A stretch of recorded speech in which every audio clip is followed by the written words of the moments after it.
What is happening, Blades? And welcome back to the Blades Ramble. And we're here for your Newcastle preview. But before we get into it, this is the first time I've been on the Ramble since the really tragic news about Maddie Cusack came out. So I want to send all my thoughts and prayers to Maddie's family. It's such sad news, just 27 years old. We don't know a lot about it at the time of recording, and it's not for us to know, really, is it, if the family don't want that? So I'm going to do as the club have asked and respect the family's privacy, but just know that we're all thinking about you and all the best. And such a sad time, and I'm so sorry. So we're going to shift gears into something much less important, but hopefully a little bit more lighthearted as we look forward to Sunday and the Sunday R4 kickoff, which will be on the TV for those of you that can't make it. We're hosting Newcastle United, who obviously big changes at that club recently. Always been a very big club, always had a great support, but are now backed by heavy financial backing also. So soon to be a superpower, no doubt, I'm sure, but they're sort of doing it incrementally and bit by bit. And to talk me through that, I've got a Newcastle fan with his own YouTube channel from John Sinclair TV. John Sinclair himself. How's it going, John? We got Jimmy. Thanks so much for having us on, mate. And it's been an honour to come on your channel. Thank you, pal. It's good to have you. Good to have you. So, Newcastle, huge takeover, obviously. Changed the whole dynamic of the club. Obviously, just from the outside looking in, we understood how it looked, having Mike Ashley at the helm. Describe the feeling to us now under the new ownership. What's it like to be a Newcastle fan? It feels like you got your club back, and Mike Ashley had him for 15 years, and we were going nowhere to whatsoever.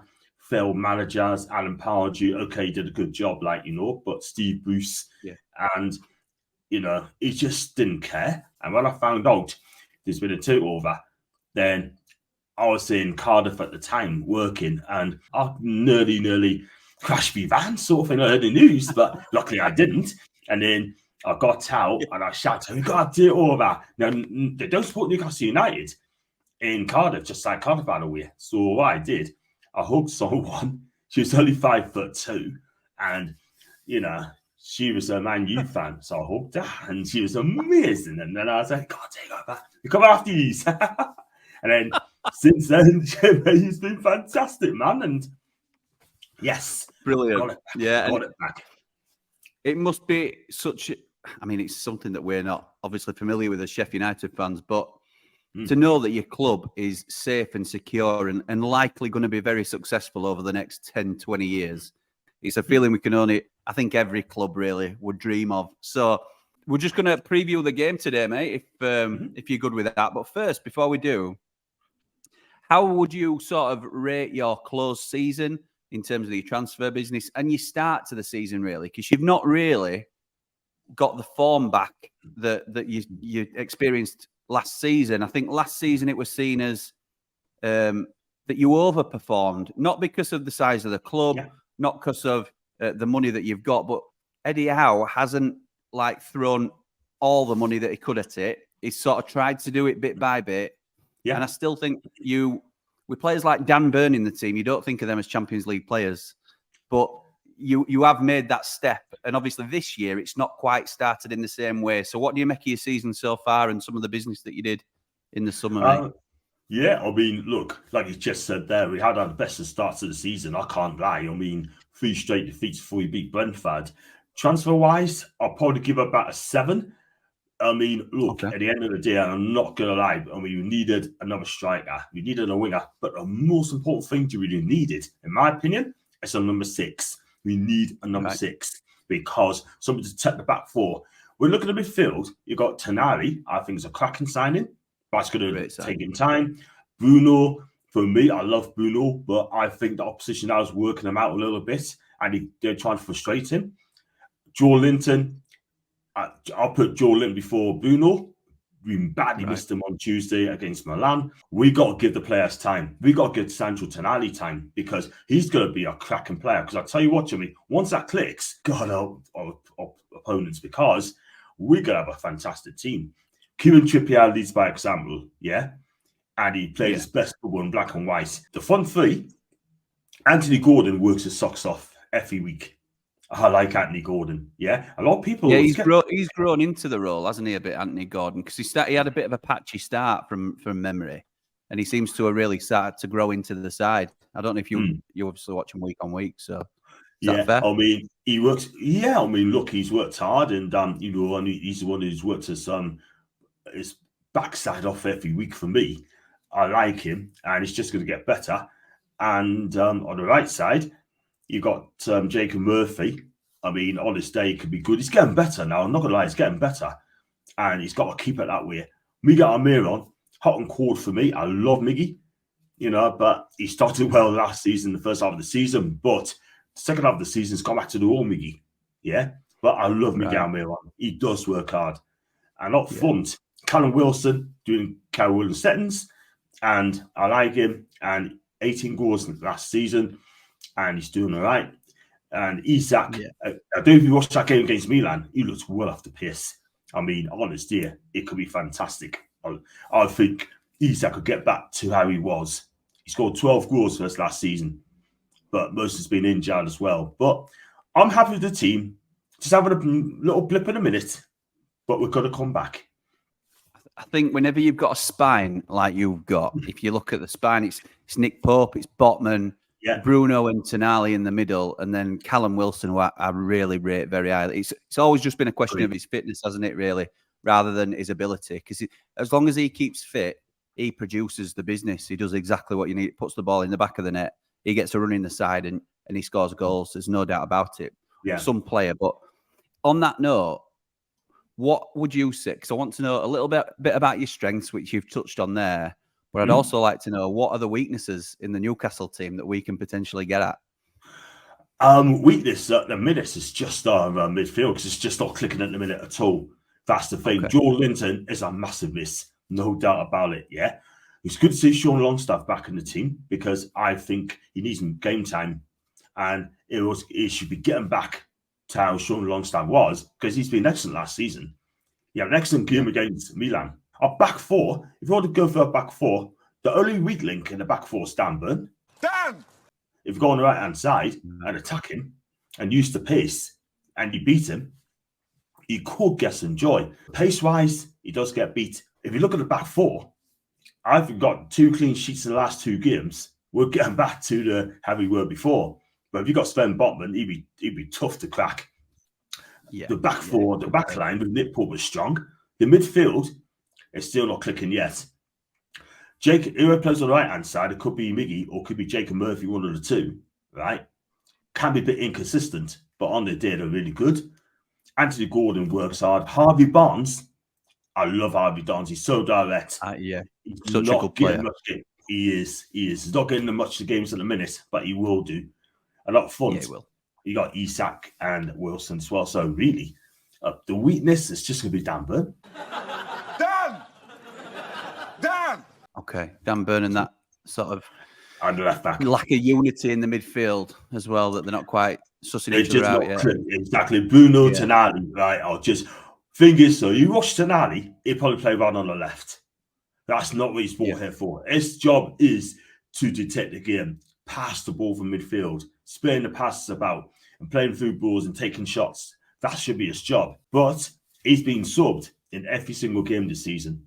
He's been subbed in the 60th minute, right, the 70th minute, and I just can't understand why. Like clockwork. Very good. Right, okay.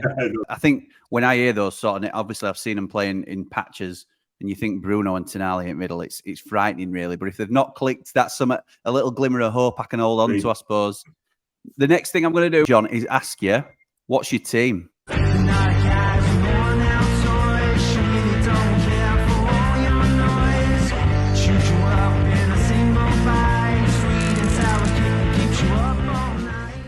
So this is a thing that we go through every week with everybody, and sort of this is going to be your team rather than what you think Eddie's going to put out or Jason Tyndall, whoever's in charge. Yeah. I know. He spent a bit of time at United and he was never as fame hungry as he appears to be now. But anyway, that's by the by. I love that crack. It's really good. But Wow. I want to know, so if you were picking the team, what would be your formation? Who would be in your side and why? And do you think it's similar to what Eddie will set up like on Sunday? Yeah, obviously going to be similar to Eddie's going to play 4-3-3. For me, side is going to be Nick Pope and goal. That's obvious. And present. The right back could be Kieran Trippier. Left back could be Dan Burn. Dan! No, he's not seeing me. I'll get him later. Dan! I love to see Lewis Hall get a start, but I think Eddie would probably play Dan Burn. Fine. And the back, he's going to play Botman and Fabian Schär, centre of defence. The midfield three, well, Jordan will be playing because he's out with knee injury. So it'll be Tonali, Bunaji, and Sean Longstaff. The front three, now this could be a conundrum because Eddie likes to change things up. I've got a feeling that Miggy may come back. Miggy Almiron. Okay. Callum Wilson. And on the left side, Anthony Gordon. That's going to be my team. Okay. And is that the team you think Eddie will play? I think he will. But I mean, Isak looked a bit tired against Milan, and I think he needs to rest. Okay. Interesting. What's Longstaff like as a player? Because obviously we know a lot about Bruno and Tonali. Longstaff obviously come through your youth system and Newcastle fan, I assume, born and bred. So what does he bring to your side? Or could he potentially be seen as a bit of a weak link in terms of the standard of player that you've now got? Do you know what I mean? It's difficult for him to keep up with that pace. Sometimes he's good and sometimes he's really bad, to be fair. A lot of fans, like Newcastle fans, think he's not good enough for this team. They need a bigger name. But Sean Longstaff is pivotal, in my opinion, in the midfield. I keep him. I definitely keep him in the team, 100%. But he loves to tackle as well when he gets that chance. Okay. For me, his strength is to pass the ball, taking long shots. Okay. But he can be hot and cold as well. So this is why I do this, you see, John. This is why I like to where you. He's not hot and cold, really. He's just a calm player, do you know what I mean? He can get yellow cards and that as well. And on the steer, he's good. Sometimes he's goes missing, a bit poor, but given more games, then he'll get back to the fitness levels. Yeah, that's and he's better at playing with Bruno as well. Is he? All right. Well, I don't like that, but I'm just thinking, these players that don't always turn up, Dan Burn might be a question mark. Jacob Murphy or Miguel Almiron, whether they turn up on the day, essentially. I think by the sound of it, we need a couple of yours that sometimes turn up, sometimes don't. We need them all to not turn up if we're going to have any chance of taking 3 points. I think we'll line up in our usual way, which is 3-5-2. We've got Ollie McBurney out, which were a very unnecessary yellow. Yeah, I'm not blaming him, but it were needless, really. And you've given referee the chance to send you off, even though it were daft. So I think we'll line up with Wes in goal, Wes Fodringham. We'll have Anel Ahmedhodzic on right centre-back, John Egan, middle centre-back, and Jack Robinson at left centre-back. We'll hopefully have George Baldock back at right wing-back, who's a real engine up and down that right-hand side. And Luke Thomas at left wing back, who's on loan from Leicester, and he's fitting to the side really well. And we're looking much more of a solid base with him in the side.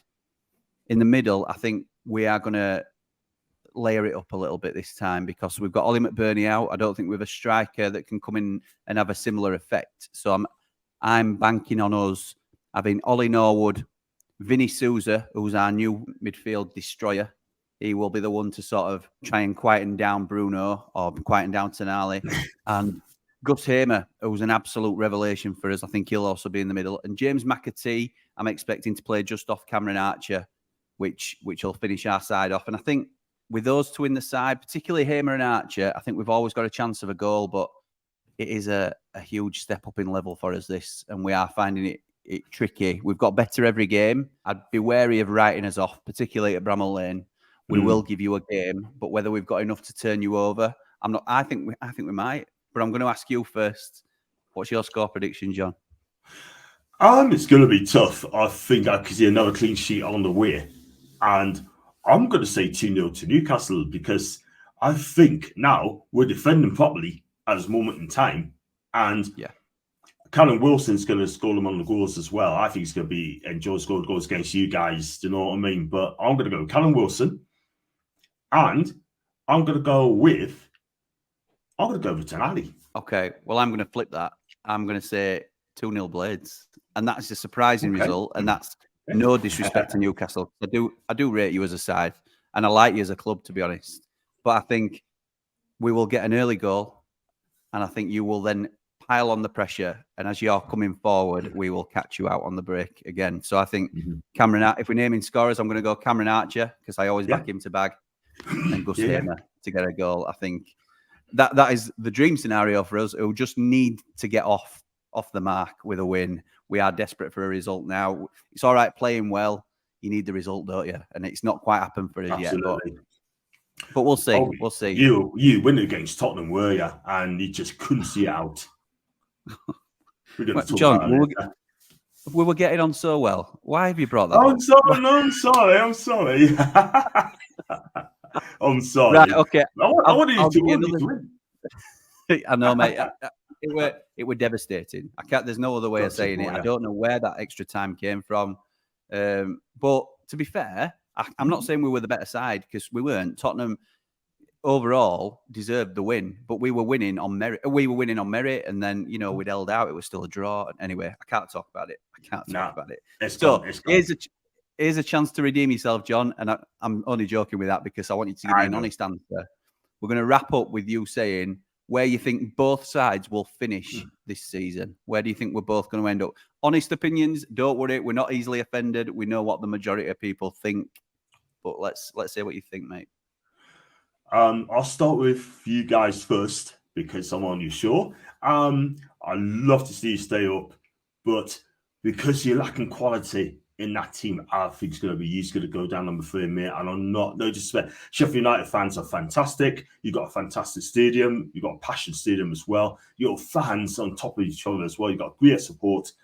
But for me, is Paul Heckerboss going to keep you up? I'm not so sure. But for me, until you buy quality in January and you're still in touch by then I think, I hate to tell you, I think you're the ones who are going to go.